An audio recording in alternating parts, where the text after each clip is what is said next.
all. This is a new episode of the Tim's 2 Cents podcast. I always want to start it out with another name. Somebody, if anything, hit me up on Twitter and give me a different name. If nothing else, just to annoy Daniel so that I keep changing it, because before I started this, I think I sent him like 5 different ones and then picked this one because it has 2 T's in it, which isn't the best idea for just calling a podcast just because it's alliteration, but plenty of other people do it, so fuck it. This is number 9. I'm going to try something a little bit different this time. Not that 9 is really any way to really set a pattern, so it's not really all that much different.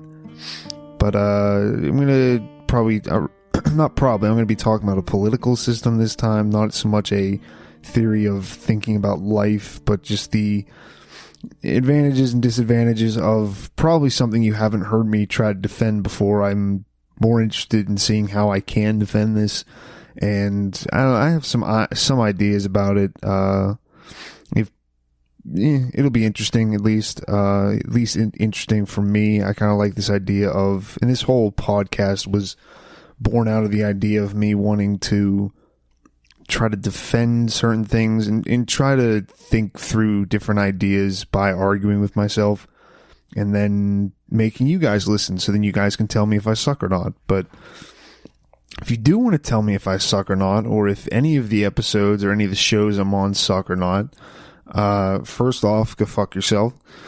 Second, you can get me on Twitter at BakersDozen93. That's however you think that's spelled. You'll be able to find me.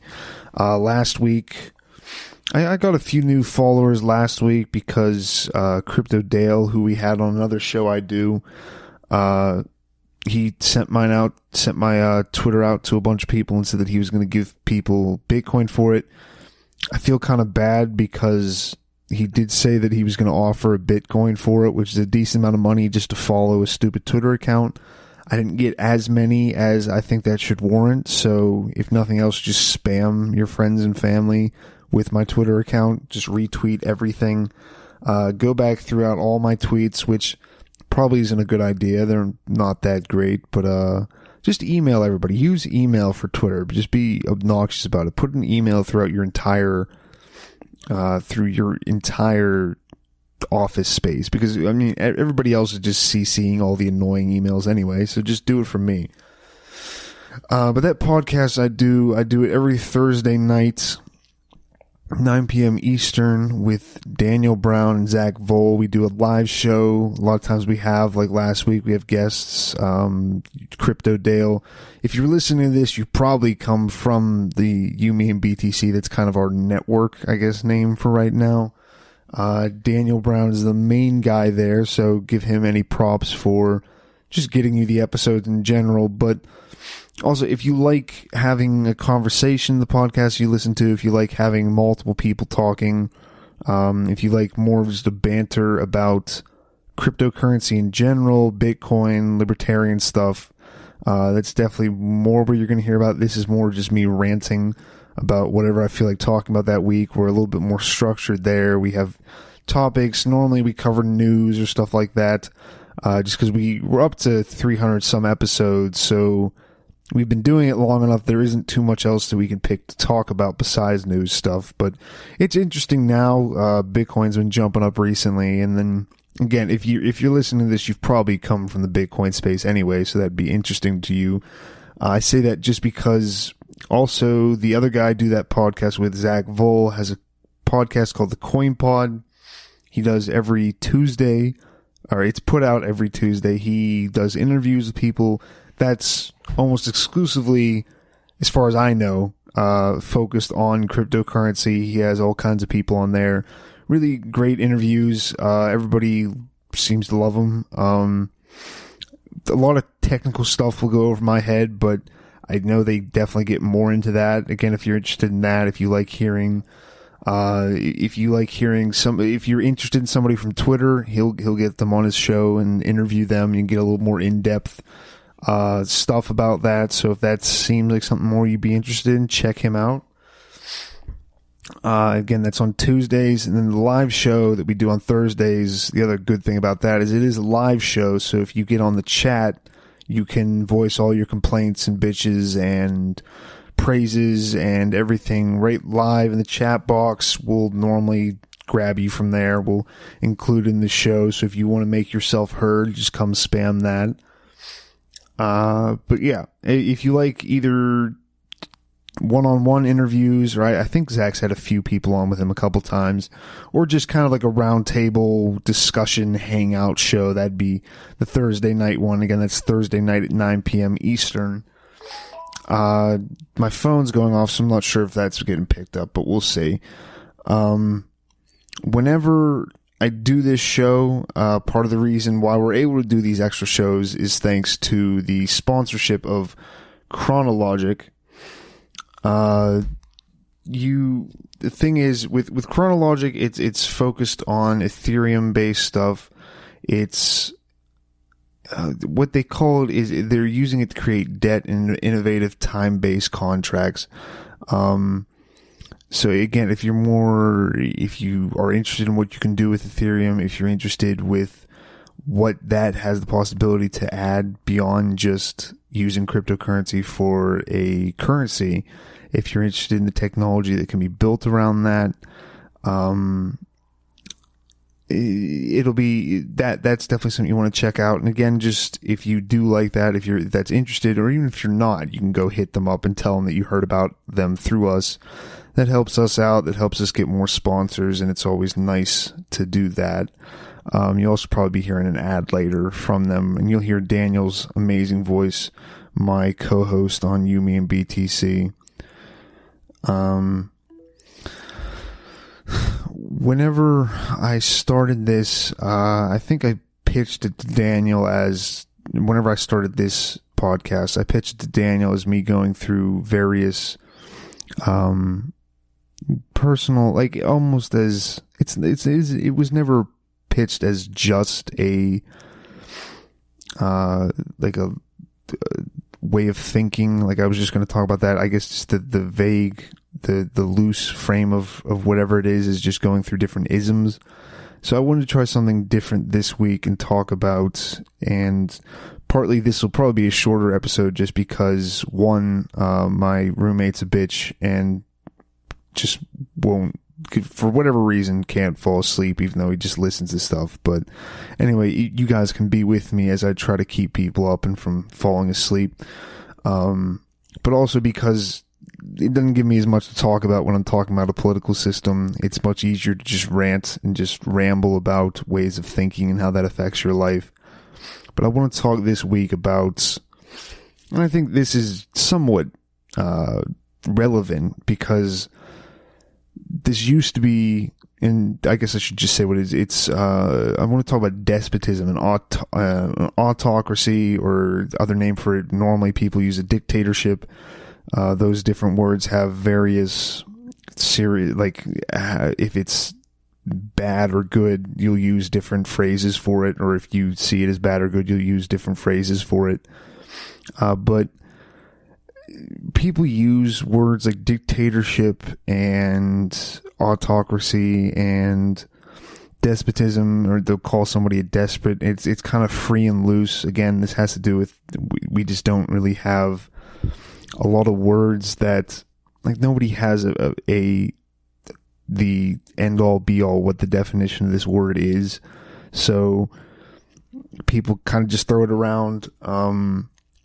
A lot of people love, it's pretty much whichever side hates them. The last, I imagine even presidents before my birth, but I'm pretty sure I've heard every single president since my birth, which I started in Bill Clinton, been referred to as Hitler. Maybe I haven't heard Clinton referred to as a Hitler, but definitely each one after that, whether it's the Republicans or the Democrats or just kind of liberals, conservatives, they refer to the president they don't like as a dictator or Hitler or something like that, because we do in America have this kind of, especially in the terminology, we like to talk about freedom. We like to talk about how democracy and involving all people in the decisions in a country are the highest ideal.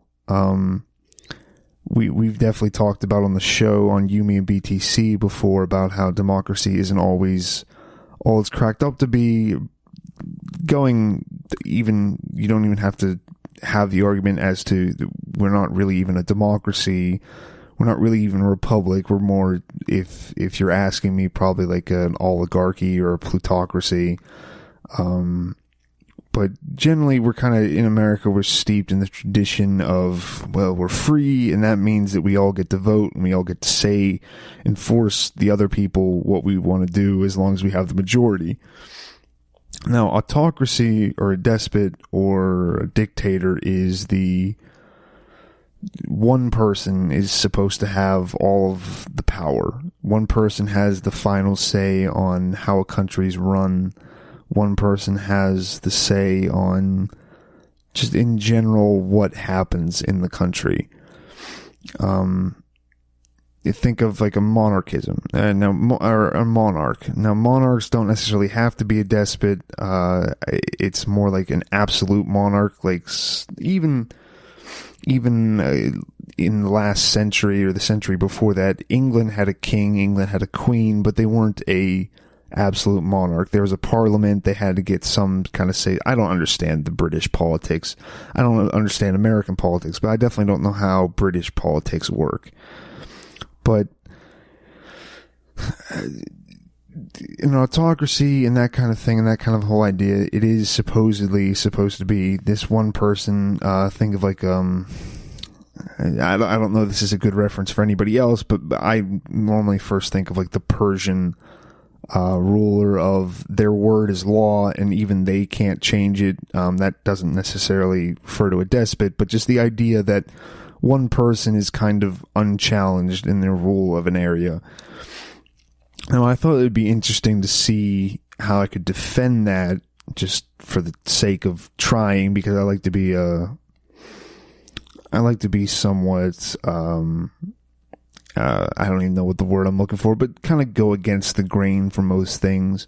If I'm in a group and what the group is saying go one way, I don't necessarily, like, I'm not someone who just goes out of their way to do it, but it's at least interesting for me to think about the opposite of that, think about what is being pushed as the greatest evil.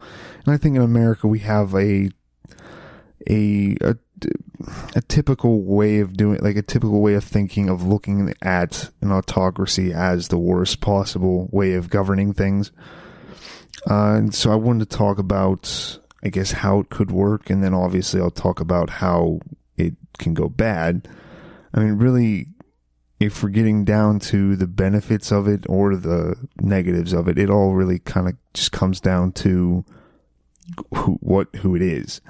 Not necessarily if they're nice or not, or even particularly kind or anything like that. It more just has to do with how intelligent they are, because most of the benefit I can see from an autocrat is that they do have something of a vested interest in keeping a country wealthy and keeping a country wealthy for a long amount of time.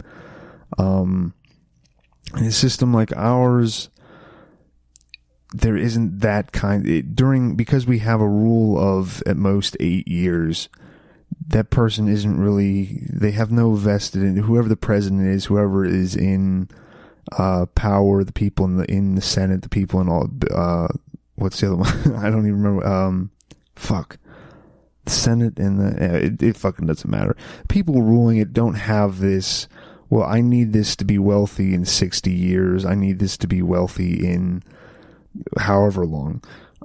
It's what can I do now? What kind of power can I get now? What kind of things can I push through now, regardless of what happens in the next generation? That's the other reason why a autocrat is going to, again, this is if they're intelligent, if they have a good sense of delayed gratification, they want to have something to pass on down to their children, or at least their successor. You can't tax a country into poverty and then just give it to your son, because then unless you hate your son, because then the people are just going to rise up and murder him, or he's just going to be running a country that is then so small and so poor and so weakened on the kind of grand, like, political stage of the world that most parents, most mentors do not want to do that, do not want to give the person they're giving their country to after they die, because they do have to think about not only just this, but they have to think about legacy. They have to think about how they're going to be seen. Something like what we have, where again it's not a lifetime appointment. We have enough. The checks and balances I see like less as actually helping freedom and more as just giving an excuse. Whoever is in rule, whoever's in power at that time can just say, well, I mean, I couldn't get the things that I wanted to get done, and I couldn't do these certain things because people were just opposing me, and these things, the House was against me, and the House stopped me from doing this, and they voted down every measure I tried to put forward, and that's why I couldn't achieve the things that I promised. A king or a despot kind of has to achieve something, or else his people are just going to kill him, at least in the modern world. Maybe back whenever we still had the divine right of kings kind of as a frame of reference for most people, where they believe that, where a lot of people saw that as maybe legitimate. A king didn't necessarily have to do that. And I mean, that's happened. That's definitely happened in the past, where there have been bad rulers who don't do anything for the people, who run their country into the ground financially and in every sense of the word. And then the people don't just necessarily, they don't have to rebel, but oftentimes they do, because I mean, it's just not working. There is one person to blame, and we can put all the blame on him. So let's kill him. Let's get him out. And that seems to happen. That seems to be where you have these revolutions where people just get so pissed off and angry that they end up just slaughtering the entire ruling class, setting up their own country. Something like a lot of times this happens like in the French Revolution or the Russian Revolution. There's normally socialist kind of undertones to stuff. There's the working class kind of banding together and forcing their way into whatever kind of political system there is, forcing themselves to get into power because they're tired of dealing with a absolute monarch or a despot who is not getting things done. Besides them needing to pass on a country that is able to spread, that still has some kind of wealth or power, and then also just looking at their legacy, I think autocrats and despots have, like, that's where I believe dictatorships come from. Like, that word is the Romans, they would give power to I don't know if it was a statesman or just somebody who was already in power, that he'd be elected. He was given absolute power in the state of an emergency. Say there's barbarians pounding down your walls. You go, hey, well, we need to focus on one thing and one thing only, and that is defending our city. That is making sure that we get the best defense of that, getting everything and putting the whole power of our city or our country behind defending it. So let's give pretty much absolute emergency powers to this one man so that he can focus that. And that is something I think that despots can do, is they can get a problem solved. They can focus an entire country's resources and power on one particular problem because it's just one guy. You're not having arguments between multiple people. You're not having arguments between, you're not having vetoes happen. You're not having votes over it. You're not even having a discussion. And maybe he has advisors, but you're not having the argument, the kind of bogged down bureaucracy that everybody complains about in government, but then is also what we say is the greatest help to our freedom, because, I mean, it kind of is. It keeps the government from just doing things at a whim, but sometimes in like an emergency situation, you need, if you're looking at making a city survive, if you're looking at making sure a country survives, you need a guy just doing stuff on a whim. They're going to be in here in a week. You don't have days to debate about things. You have like an hour, and then you need to make a decision. So give that power to that man. Give him absolute power over everything, and then he will make sure that at least something happens. I think that was where it kind of comes from, is just the worry that we're just going to vote about stuff for weeks while they just pillage us and kill us all.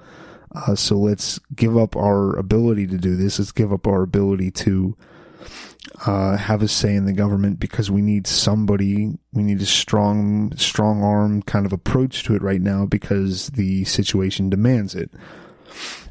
And those are both, or I guess there was three. Those are really the only reasons I can really come up with for why the average person would like a despot to happen. The arguments for why that could maybe help a country. Obviously, if you are the despot, or if you're a family member of the despot, or if you're at all related to them, a friend or an acquaintance, or somehow benefiting from him having power and being able to give you special favors, that's a different story. But as just the average person, those are really the only things I can think of where you just kind of need a strong man to either run you need a strong man to run the country, or if you if you get a good ruler, if you get a ruler who has enough intelligence to realize he can't just steal money, he can't just use the country as a way to just constantly just take all the resources for himself. If he has that delayed gratification to kind of just bleed the system, and not even till it dies, just kind of take his chunk, then you can have like a decent enough country. That's why we were run like that. Most people were run like that for millennia.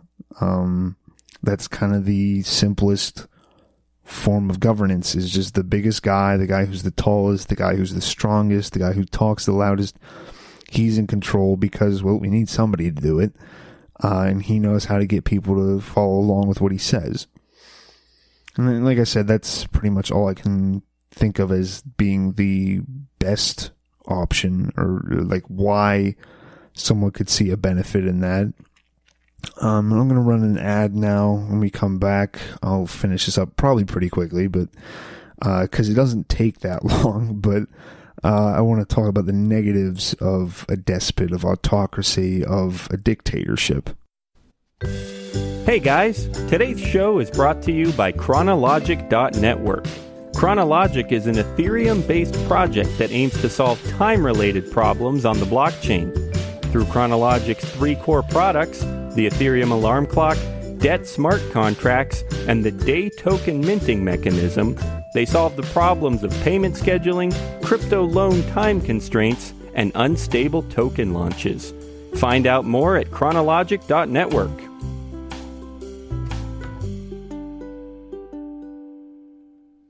Okay, there, you guys heard Daniel's amazing voice. You got a little bit of music. You got a little refreshment in between the little, what do they call those in movies? An intermission in between me just ranting at you guys.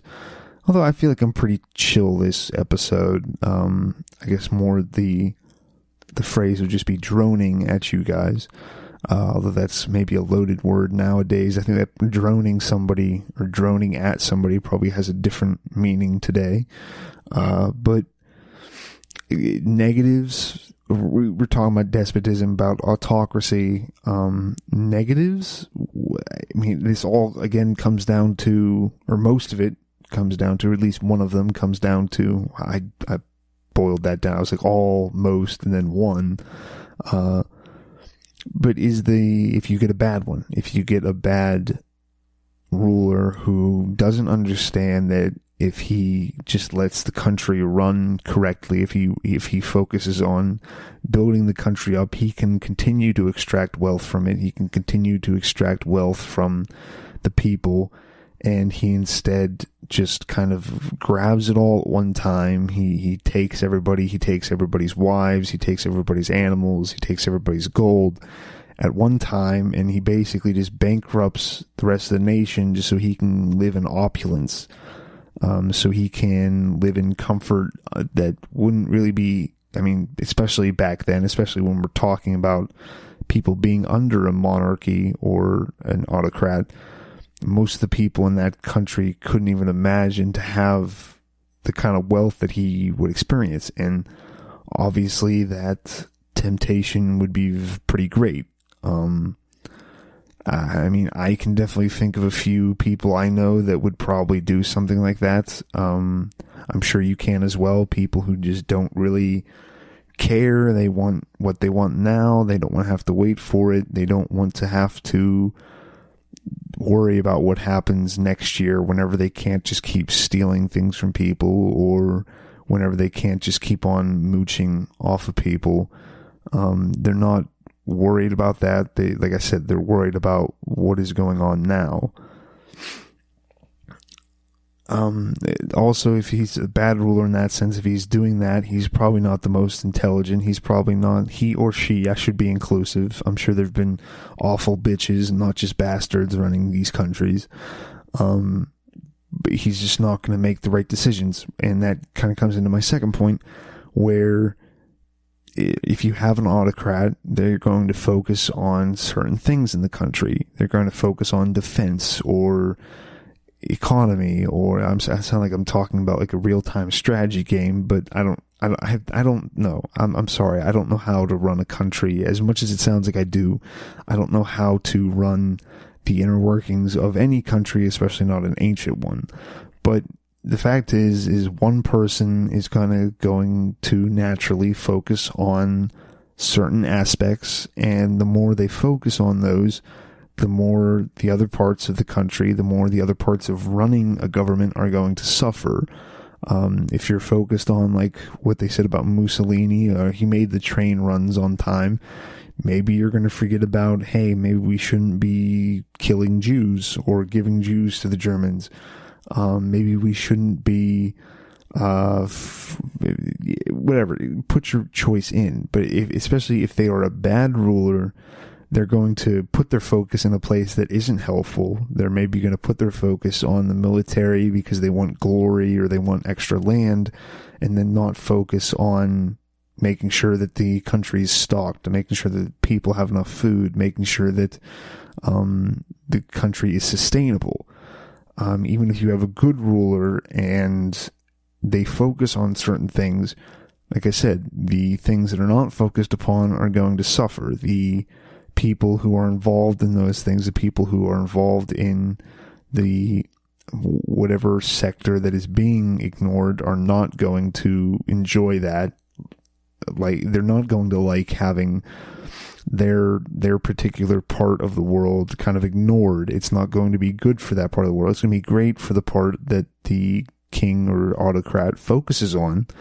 But anything else is going to be, depending on the importance of it, is going to either just be kind of given a few minutes consideration, or can just fall by the wayside entirely.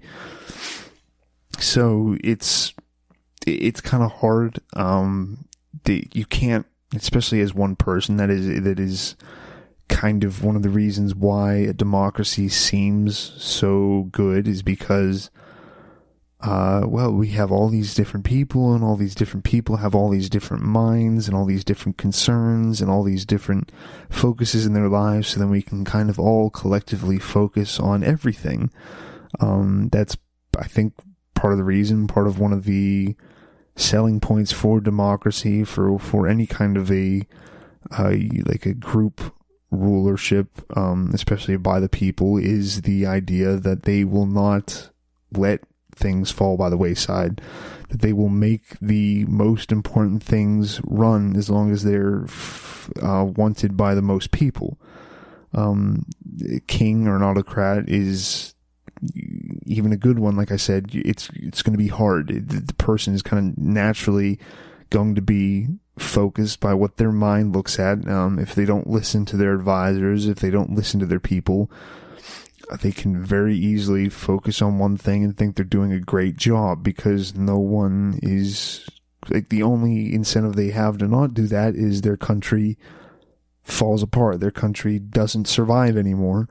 And normally, especially if you grow up in a society, in a system where you're kind of being groomed to be an autocrat from birth, or even if you just kind of come into it after being a revolutionary or something like that, most of the people that do that kind of shit are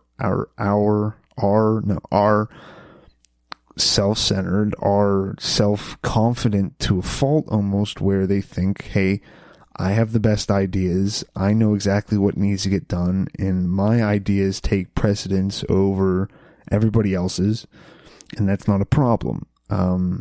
If we're talking about like a good despot, they would at least have the, if not humbleness, then at least the knowledge that, hey, I can't focus on everything, I can't know everything, I'm not going to even be capable of making the best decisions for every single part of my country or whatever I rule over. So I do need to listen to things, I do need to look at how the country's doing. But that's kind of a roll of the dice as far as whether you get somebody who thinks that or not. And yeah, I mean, I don't really have anything else to say about that, because it doesn't really take that much more. There's sure, like, even, and I understand why people, like I said, like, why this was the oldest form of governance was because it's just the easiest. Hey, that guy can throw things further, he's probably a good ruler. Doesn't always work whenever, especially if you're going off of family lines. Some family lines become very bad eventually, especially once, like in Europe a couple centuries ago, they were all intermarrying, and then you have all these genetics getting fucked up, and then you have all kinds of people with issues, whether mental or physical, and then the kind of complexes that come out of that, and then how they make decisions when they rule their countries. It just doesn't really work out in the real world. It sounds good on paper, just like a bunch of other political systems do. But in practice and in how it affects the average person, it's not so good. So I guess that was a good first one. You can let me know if you liked it or not on Baker's Dozen 93 on Twitter. I'm probably going to keep on doing, regardless of what you tell me, I'm going to be doing more. I don't think I'm just going to do them, but I'd like to do more talks about kind of political systems, not just kind of moral questions. Have some questions about like socialism, capitalism, democracy, republican or republics. I don't know what the word for that is, but just like representative government, and just have episodes about that where I can kind of talk through what I think about them and see where that kind of leads me. Because I don't know, I find it interesting. I find it kind of, I think it's good to look at your ideas and then kind of try to consider them again and see where an argument against them could come from. If nothing else, just to understand them better, but then also just so that you can maybe have a second opinion on them. But yeah, thanks for listening. Like I said, get me on Twitter if you liked it, if you hated it. You can comment probably below on this. You can comment on Spreaker, on YouTube. Get us at youmeanbtc.com. We're live every Thursday night with the You Mean BTC podcast. Live every Thursday night at 9 p.m. Eastern. Check us out on there. I'm with Daniel Brown, Zach Vole, and hope to see you guys then. Bye. Thanks.